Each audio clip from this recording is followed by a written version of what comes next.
छत्तीसगढ़ से खबर मिल रही है, जहां खैरागढ़ में 12 नक्सलियों ने हथियार डाल दिए हैं। सीसी मेंबर रामधेर मज्जी ने सरेंडर किया है।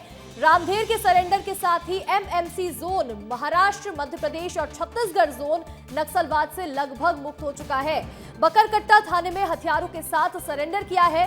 खैरागढ़ से ये बड़ी खबर सामने आई है, 12 नक्सलियों ने एक साथ हथियार डाले हैं और आत्मसमर्पण किया है। ये बड़ी खबर सामने आई है छत्तीसगढ़ से और एक बड़ा मेंबर है रामधेर, जिसके ऊपर 1 करोड़ रुपए का इनाम घोषित था। सीसी मेंबर रामधेर मज्जी ने सरेंडर किया, उसके साथ उसकी पत्नी ने भी सरेंडर किया है। रामधेर के सरेंडर के साथ अब एमएमसी जोन भी खत्म होता नजर आ रहा है। कई बड़े नक्सलियों ने हथियार डाल दिए हैं। रामधेर के साथ ही हथियारों के साथ सरेंडर करने के लिए पहुंचे हैं। बकरकट्टा थाने में एक बड़ा मामला सामने आया है। बीते दिन भी देखा था, मध्य प्रदेश के बालाघाट में नक्सलियों ने हथियार छोड़े थे और आज 12 नक्सलियों ने एक बार फिर से आत्मसमर्पण किया है। और देखिए, आपको ये 3 तस्वीरें दिखा रहे हैं। छत्तीसगढ़ में बड़ा नक्सल ऑपरेशन देखने को मिला, बड़ा नक्सल सरेंडर हुआ है। 12 नक्सलियों ने एक साथ सरेंडर किया है। रामधेर, जिसके ऊपर 1 करोड़ का इनाम घोषित था, सीसी मेंबर था और रामधेर ने भी सरेंडर किया।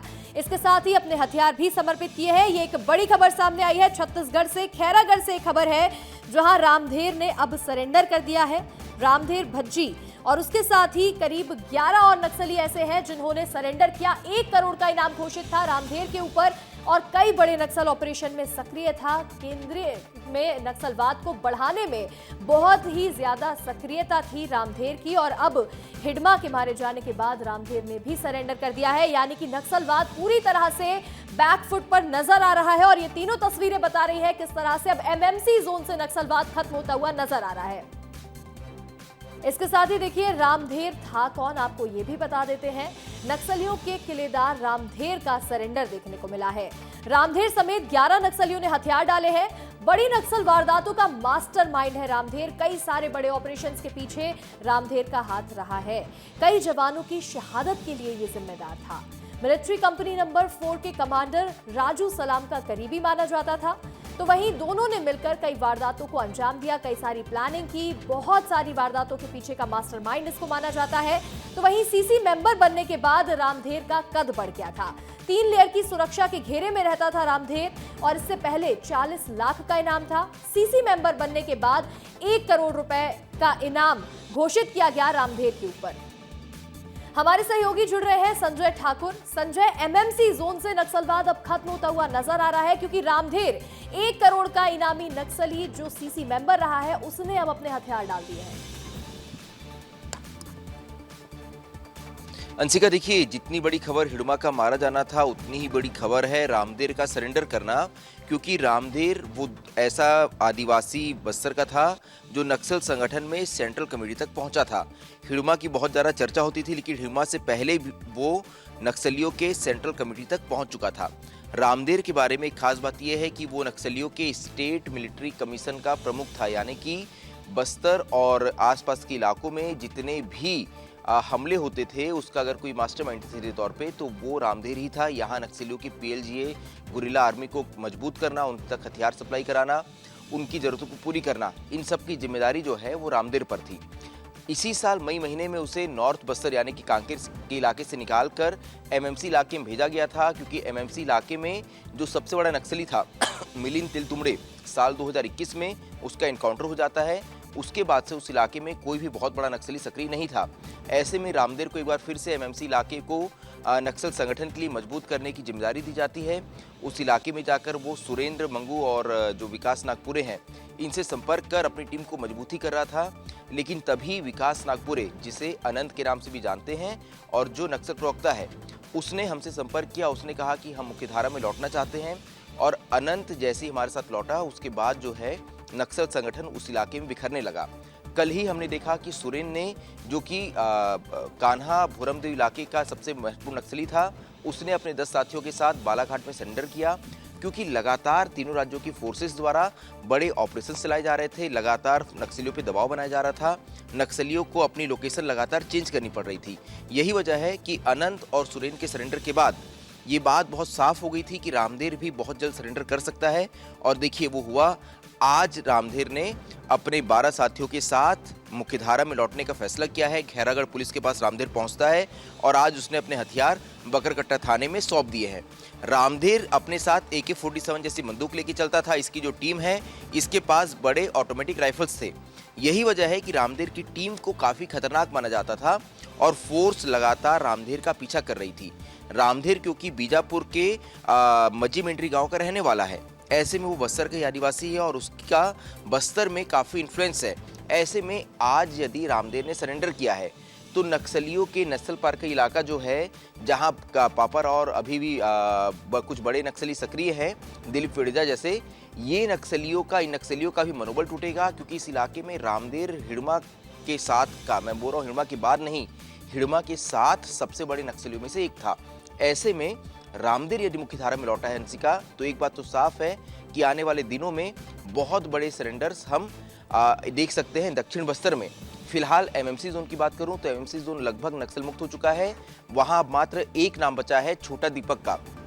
छोटा दीपक जो मुझे लगता है आज या कल 3 महीने का अब समय लगभग बच गया है उस डेडलाइन में। मार्च 2026 जो केंद्रीय गृह मंत्री अमित शाह ने तय की थी डेडलाइन, जब तक नक्सलवाद का खात्मा किया जाएगा। लेकिन उससे पहले ही इतने बड़े कैडर के नक्सली सरेंडर कर रहे हैं। इस सरेंडर के बाद, रामधेर के आत्मसमर्पण के बाद MMC जोन पर क्या असर देखने को मिलेगा?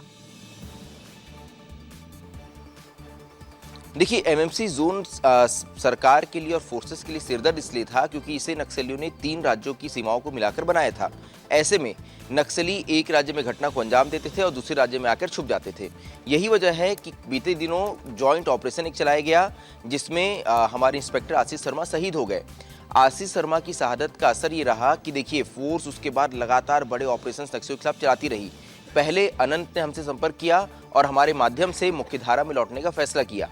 इसके बाद उस इलाके का सबसे महत्वपूर्ण नक्सली जो है सुरेंद्र, उस तक लगातार हम उसके, क्योंकि उसका भाई सुकमा की रहने वाला है और उसकी बेटी भी सुकमा में रहती है, हम उसके द्वारा लगातार संपर्क करने की कोशिश कर रहे थे और उन्हें संदेश भिजवा रहे थे। सुरेंद्र ने भी कल बालाघाट में अपने साथियों के साथ मुख्यधारा में लौटने का फैसला किया। सबसे बड़ा नाम जो बचा था रामधेर, वो भी आज खैरागढ़ पुलिस के पास आकर लौट चुका है। ऐसे में एक और बात साफ है, अनंत जाता है महाराष्ट्र पुलिस के पास, सुरेंद्र जाता है बालाघाट के पास और रामधेर आता है छत्तीसगढ़ के पास। तो ये तीनों राज्यों में जो सक्रिय नक्सली थे, इन्होंने वापसी के लिए भी तीनों राज्यों को ही चुना। नक्सली अनंत आता है 11 लोग के साथ, सुरेंद्र जाता है 10 लोग के साथ और रामधेर आता है 12 लोग के साथ। यानी ये 33 नक्सली जो है, ये 3 राज्यों में अलग अलग हिस्सों में बंटकर इन्होंने समर्पण कर दिया है। अब एक बहुत छोटी सी टीम है छोटा दीपक के पास। छोटा दीपक, जिसे रफीक कुछ नाम है, मैं नाम उसका भूल रहा हूँ, उस नाम से जाना जाता है, बालाघाट के भैयर का रहने वाला है वो।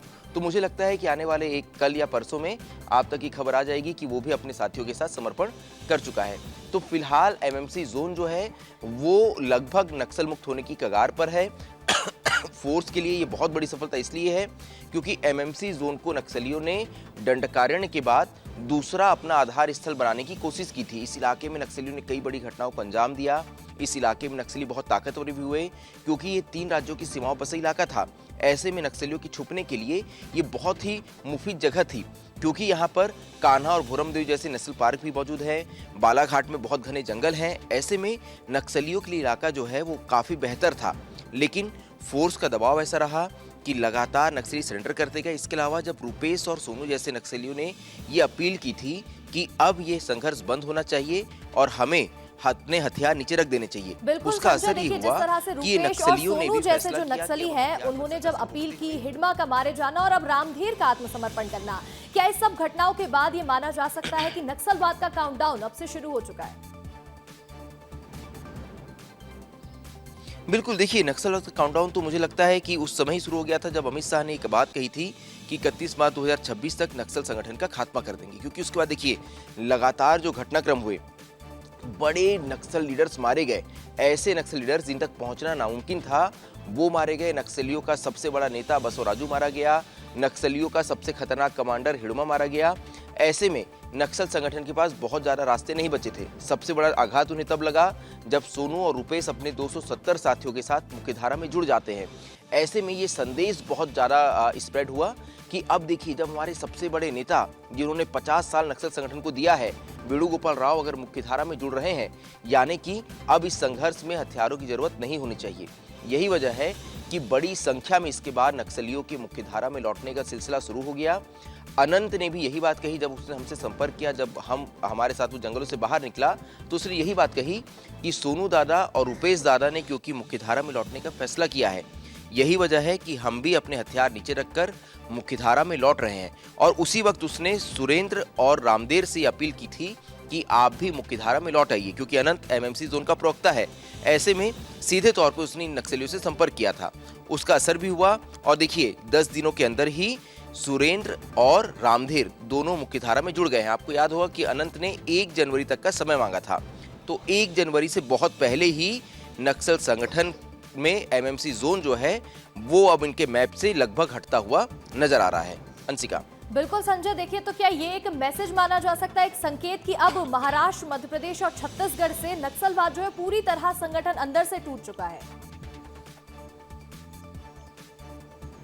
बिल्कुल अंशिका, देखिए इसे संदेश के तौर पर ही माना जाए, क्योंकि रामदेर जो है उसके बारे में आपको कुछ बात बता दूं। कल ही हमने रामदेर को लेकर एक वीडियो किया था और रामदेर को लेकर हम लगातार बीते 6 महीनों से चर्चा कर रहे थे। कारण ये था इसका, रामदेर अपने आप को अब तक गुप्त रखने में, अपने नाम को गुप्त रखने में बहुत सफल हुआ है। रामदेर वो नक्सली है जो हिडमा से पहले सेंट्रल कमेटी तक पहुंचा, वो भी बस्तर का आदिवासी है। लेकिन हिडमा का नाम आपने हर जगह सुना होगा, लेकिन रामदेर का नाम कभी सामने नहीं आया। रामदेर क्योंकि बीजापुर जिले के मज्जी मीटरी गांव का रहने वाला है, इस गांव में, इस इलाके में इसका बहुत इन्फ्लुएंस था। लगभग ये बीते 10 सालों से उत्तर बस्तर इलाके में सक्रिय था, यानी कांकेर इलाके में सक्रिय रहते हुए इसने नक्सल संगठन को मजबूत किया और उसने उस इलाके में कई बड़ी घटनाओं को अंजाम दिया।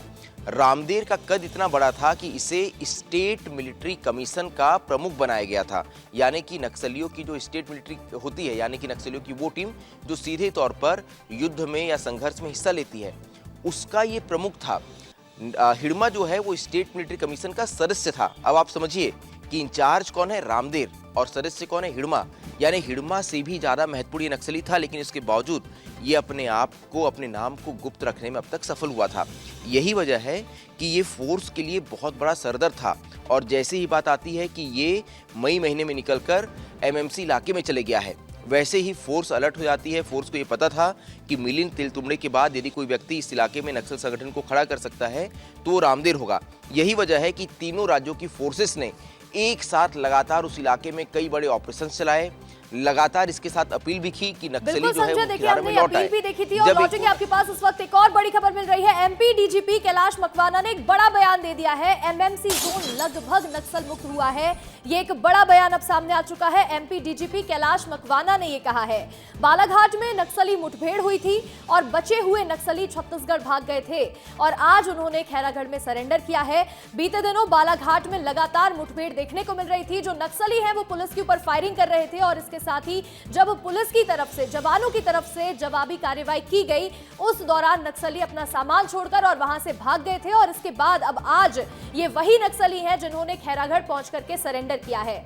संजय, बड़ा बयान सामने आया है एमपी डीजीपी का और अब वो कह रहे हैं कि एमएमसी जोन लगभग नक्सल मुक्त हो गया है, यानी कि भविष्य में इस जोन को नक्सल फ्री पूरा घोषित करने में कितना और समय लग सकता है?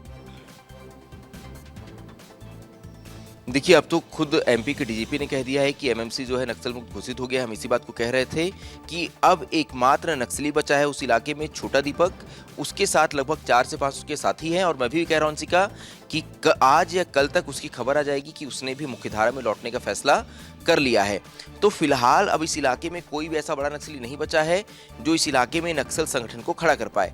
कुछ पार्टी मेंबर्स बचे हुए हैं, वो भी धीरे धीरे आसपास के जो कैंप्स हैं उनमें संपर्क करके मुख्यधारा में लौट आएंगे।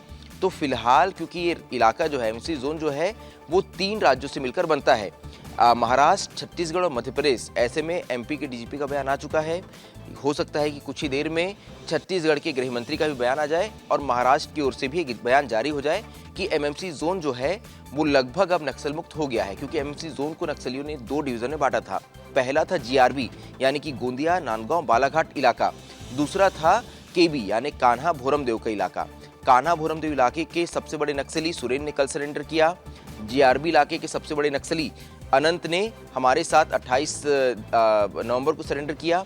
अब जो वहां का सबसे बड़ा नक्सली बचा था रामदेर, जिसे इस पूरे इलाके की जिम्मेदारी मिली थी एमएमसी जोन की, उसने बिल्कुल आज संजय, खैरागढ़ में देखिए सरेंडर कर एमएमसी दिया। जोन को अब जो नक्सली संभाल रहा था वो रामधेर था, और जब रामधेर ने अपने हथियार डाल दिए हैं, आत्मसमर्पण किया है, तो ये एक बहुत बड़ा संकेत है कि नक्सलवाद खात्मे की ओर है।